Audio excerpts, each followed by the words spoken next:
E aí, irmãos e irmãs em Cristo, bom, é Lucas aqui com mais um vídeo e dessa vez eu gostaria de falar, não sejamos omissos. Eu gostaria até de falar que eu tô um pouco rouco, tá? Não estou doente assim, mas desde ontem estou rouco, não sei porquê. Mas vamos lá, isso não é impedimento algum. Efésios 5, versículo 11 diz: Não participem das obras frutíferas das trevas, antes exponham-nas à luz. Aí, para complementar, 2 Coríntios 6,14: Não se põe em jogo desigual com descrentes, pois o que tem em comum é justiça e maldade. O que comunhão pode ter a luz com as trevas? Esse versículo é até muito usado para falar a questão do namoro com uma pessoa que é cristã e um namoro que não é com uma pessoa que não é cristã, mas não é só para isso, tá, pessoal? Então, vamos lá. Que harmonia entre Cristo e Belial, que há de comum entre o crente e o descrente. A continuação. Que acordo há entre o templo de Deus e os ídolos, pois somos santuários do Deus vivo. Ou seja, e também, como eu falei, somos templo morada do Espírito Santo, como falei em outros vídeos, né? É que diz que somos o santuário do Deus vivo. E como que Deus iria querer um santuário que não é puro, né? A Bíblia diz, para sermos santos, assim como Deus é santo. Vamos continuar. Diz: Como disse Deus, habitarei com eles e entre eles andarei, serei o seu Deus. Eles serão meu povo, portanto, saiam do meio deles e separem-se, diz o Senhor. Não toquem coisas impuras, e eu os receberei. Lhes serei pai, e vocês serão meus filhos e filhas, diz o Senhor Todo-Poderoso. Voltando um pouco para o Efésios 5,11, que diz: Não participem das obras infrutíferas da carne, ou seja, ao contrário das obras do fruto do Espírito, na verdade, que é proveitoso não só para nós, mas para as pessoas que estão ao nosso redor também, que nós podemos através dela gerar realmente frutos para que pessoas sejam salvas e nós mesmos, começando com as pessoas da nossa casa. Ainda diz: Não participem das obras infrutíferas das trevas, antes exponham-nas à luz. Em algumas versões diz: Antes condenem-as. Daí que eu gostaria de falar sobre participar. Eu fui pesquisar o significado de participar. E participar, um dos significados é compartilhar, ou seja, a ação ou pensamento. E realmente o pensamento está muito ligado também, porque Jesus mesmo diz que muitas vezes não é necessário realmente fazermos, mas o que está em nosso coração, no nosso pensamento, muitas vezes já é o necessário. Quando a pessoa pensa em trair, por exemplo, realmente pensa e dá corda para aquele pensamento, já é pecado. Às vezes acontece, a pessoa está namorando e vem um pensamento, se a pessoa repreender, já deixar de lado, não chega a ser pecado. Agora, quando vem um pensamento e você o abraça em seu coração, acaba sendo pecado sim. Então, você compartilhar, você fazer parte, possuir parte também. Ou seja, alguém, por exemplo, você conhece alguém que roubou o chefe, né, de alguma forma, e chega e diz: fulaninho, eu sei que tu tá precisando desse dinheiro, toma, você possui parte naquele roubo. Mesmo que você não tenha feito, você está possuindo parte. E roubo é um pecado. Possuir parte de uma mentira também, você ser conivente com a mentira. E por aí vai. Não são só coisas grandes, pessoal. Não é só participar de um assassinato, de um roubo, não sei o que, não. Coisas pequenas também. E aqui também, pessoal, um dos sinônimos tem unir-se por uma razão. Seja saúde, por dinheiro. Eu menti para o meu chefe para viajar com minha família, alguma coisa. Seja lá o que for, pessoal. Não podemos dar lugar ao pecado. Possuir ou expressar características, particularidades comuns. Então, quando nós vemos aquelas pessoas, um exemplo, que se vestem como marginais, se vestem, andam, falam, se portam e tudo mais. Com quem elas estão parecendo? Eu já dei a resposta, obviamente. E se essa pessoa está fazendo isso, ela faz para agradar quem? Não é para agradar os marginais, será? Porque se ela está fazendo aquilo é porque ela se espelha neles. Então será que essa pessoa não está andando na roda dos escarnecedores? E no lugar de estar agradando a Deus, estar agradando pecadores, as pessoas que se vestem de forma muito sexual também, com base em alguém, com quem aquela pessoa está se mostrando ser? Qual o respeito aquela pessoa demanda? Digamos assim, porque toda pessoa deve ser respeitada, e uma mulher andar com roupa curta, de forma alguma, é motivo para algum homem ou qualquer pessoa fazer alguma coisa. mas a pessoa, acima de tudo, deve se respeitar. Porque se ela não respeita a si mesma, não respeita o próprio corpo e os próprios limites, quem é que vai respeitar? Mas como eu falei, isso não é motivo para fazer coisas erradas. Um dos sinônimos também de participar é comunicar, tornar público e conhecido. Uma pessoa que espalha mais notícias, por exemplo, tendo as boas novas do Evangelho sempre tão cheias, né? A Bíblia é um livro tão antigo, mas ainda assim tão atual. Podendo espalhar a mensagem do Evangelho, vai espalhar aí morte, guerra, peste, fake news e tudo mais. E eu tenho que lembrar o quê? Que Jesus veio para os pobres e oprimidos, para aquelas pessoas que muitas vezes nós não damos atenção. Pelo menos à primeira vista não. Muitas vezes nós pensamos uma, duas ou até três vezes em ajudar aquelas pessoas. Uma pessoa que está em situação de rua, uma prostituta, assim mesmo como Jesus ajudou aquela adúltera para que ela não fosse apedrejada. Mas Jesus sabia com quem ele deveria se relacionar. Ele se relacionava mais com os discípulos, ele tinha mais intimidade porque o propósito dos discípulos caminhava junto com o propósito dele, que era para ser cumprida a vontade do Pai. Por mais que muitas vezes os discípulos tivessem feito coisas erradas, Jesus estava ali também para ensiná-los. Né? A Bíblia mesmo diz, ir pelo mundo, pregar o Evangelho, diz também para fazermos discípulos, e por aí vai. Ele não pegava uma pessoa adúltera, por exemplo, e chegava assim e dizia, ei, vamos pregar o Evangelho comigo, tal. São propósitos totalmente diferentes. Né?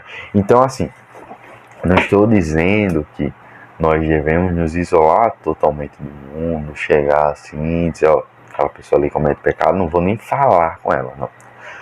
Como eu falei no outro vídeo, a Bíblia diz para não nos relacionarmos com pessoas que se dizem irmãos e irmãs em Cristo e vivem na prática do pecado. Aí sim não devemos nos relacionar com esse tipo de gente, devemos passar longe para que não nos contaminemos com essas pessoas.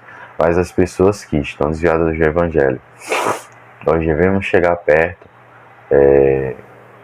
à medida que Deus colocar em nosso coração, à medida que for certa para aquele momento, depende da pessoa.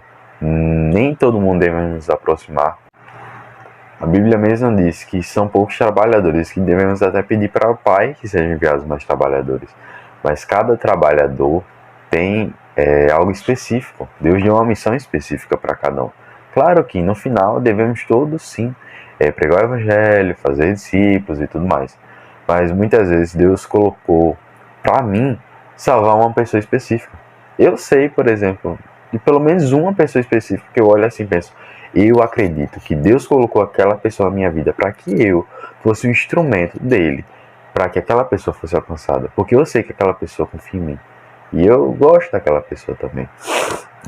Até se a pessoa estiver vendo esse vídeo, ela vai saber que eu estou falando dela.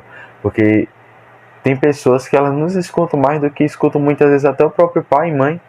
Por inúmeros motivos. A Bíblia diz que tem amigos mais chegados que irmãos, por exemplo. Pessoal, é um erro pensar que para irmos para o céu, para agradar a Deus, não devemos deixar de lado nada. Então nós temos que mostrar às pessoas essa realidade também. Olha, rapaz, eu sei que você está fazendo isso, mas não é errado, cara. Jesus te ama. Ele tem algo maior para a sua vida do que isso. Prostituição é errado, fornicação, adultério, você saber como falar, o momento certo. Deus coloca no seu coração, pede sabedoria a Ele. Às vezes Deus, como eu falei, Ele coloca algo específico no nosso coração. Muitas pessoas aí estão falando, parabenizando que a Anitta estava no top 1. Pessoal, a Anitta aí, símbolo total de sexualização, que acaba muitas vezes influenciando nossas crianças também. Tem muitas crianças aí, jovens, pessoas de 12 anos, são bem jovens ainda, escutando as músicas dela, vendo as roupas com que ela se veste e tudo mais. Essa última música que ela lançou, eu fui ver eu não recomendo, mas eu fui ver a letra para ver do que se tratava, né? Até porque eu fui criticar, eu disse, vou ver a letra. Pessoal, letra podre, horrível, um lixo total, um lixo. Não é só a questão, é sim a questão pecaminosa em primeiro lugar, mas mesmo que não tivesse a questão pecaminosa, são coisas muito fúteis. Não sei como alguém consegue escutar uma coisa daquela, sinceramente, pessoal. Então nós não podemos dar legalidade a esse tipo de coisa. Então, como é que nós, brasileiros, seríamos representados por uma pessoa como a Anitta, por exemplo? Imagina aí, se a Anitta fosse aí uma... Ela é, na verdade, uma pessoa que, de certa forma, representa o Brasil. Ela não me representa. Não me representa. Não representa nós, cristãos, também. Mas, de certa forma, quando o pessoal olha de lá de fora, olha para aqui, para o Brasil, olha ela. Então, nós devemos levantar, sim, símbolos cristãos entre nós. Não é só criticar, nós nos posicionarmos também e nos levantarmos. Ok? Então não podemos mas ela fez aí a fama dela, o sucesso dela, a conquista dela. Foi conquista dela. Mas a Bíblia fala, a Bíblia é clara. O que dará o homem em troca de sua alma? O que adianta ganhar o mundo? O que adianta ganhar o mundo e perder a alma? De nada adianta. Então, que deixemos realmente o pecado de lado, deixemos o que não agrada a Deus de lado e vamos viver verdadeiramente para Deus, pessoal.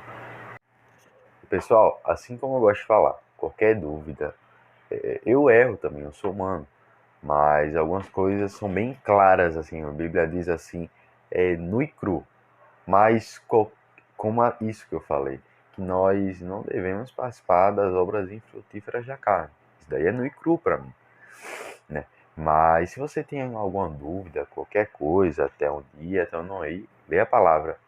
Se você seguir teu coração, tá errado. Porque a Bíblia mesmo diz, enganoso é o coração do homem. Então pega, fecha a porta do quarto, medita no dia a dia mesmo. Tô trabalhando. Fica com aquele versículo na mente, vai orando enquanto puder, enquanto trabalha, vai meditando, pedindo discernimento a Deus, orando sobre aquilo e por aí vai, beleza? Então, pessoal, é isso. Eu tô pensando em comprar algum microfone. Eu vi que tem alguns outros caros. Não sei se vale a pena comprar logo um pouco mais caro, um investimento maior, algo mais baratinho. Eu fico até com receio de comprar um baratinho e ser a mesma coisa com um fone de ouvido desse, por exemplo. Porque eu tava vendo, falando bem rapidamente aqui. Que muitas vezes tem o fone de ouvido mesmo, esse daqui, ele pega todos os lados, todas as direções, ó. Ele pega o barulho. Mas tem uns que eu consigo focalizar para um lugar, por exemplo, a minha boca. E pode estar caindo tudo aqui. Mas se não for na direção específica do fone de ouvido, não vem muito barulho. Então quando eu dou um estalo aqui, dou palma, faço alguma coisa, sai pouco, né? Então isso daí ajuda, principalmente naquele dia, por exemplo, tava chovendo e saiu um pouco de ruído. Teria ajudado bastante. Né? Mas, enfim, se vocês souberem algum microfone bom, alguma coisa aí, até mesmo se alguém estiver vendendo aqui por onde eu moro, vocês sabem que eu moro aqui em João Pessoa, Paraíba, prova glória a Jesus, nordestino, brasileiro com orgulho. Então eu vou orar aqui rapidamente, pessoal. Senhor Deus Pai misericordioso, muito obrigado por mais um vídeo, por mais um dia. Nos ajuda, nos guarda, nos ajuda a nos levantarmos como símbolos, como espelhos, Senhor, espelhos de quem é o Senhor Jesus Cristo, que as pessoas possam ver Jesus Cristo em nós, possamos sempre fazer a Tua vontade e não darmos legalidade ao pecado, Senhor, não sermos participantes das obras infrutíferas da carne, Senhor. Ansiamos nosso prazer na lei do Senhor e meditemos nela de dia e de noite, meu Pai. Antes que frutifiquemos, Senhor, com o fruto do Espírito Santo. Muito obrigado por tudo, nos guia, nos guarda. Muito obrigado, Senhor, que nós vemos aí uma restauração do cenário mundial. A guerra acabando, Senhor Deus, na Rússia e na Ucrânia. A crise mundial econômica acabando também. O Senhor nos ajudando fisicamente, espiritualmente, mentalmente, Senhor. Obrigado por tudo, em nome de Jesus, amém. Glória a São Jesus, beleza, pessoal? Vamos aí fazer loucuras por Jesus. Vamos aí, beleza? Vou fazer logo mais e depois venho aqui falar o que eu fiz, o que aconteceu. Então façam aí, estou esperando o comentário de vocês, beleza? Valeu, Deus abençoe. E como eu falei, vamos ler a Bíblia, orar, jejuar e fazer sempre certo, né? Fazer o arroz com feijão primeiro. Disso Deus se alegra muito já. E eu também me alegro. Muito obrigado, pessoal. E vamos fazer coisas mais ousadas também. Valeu.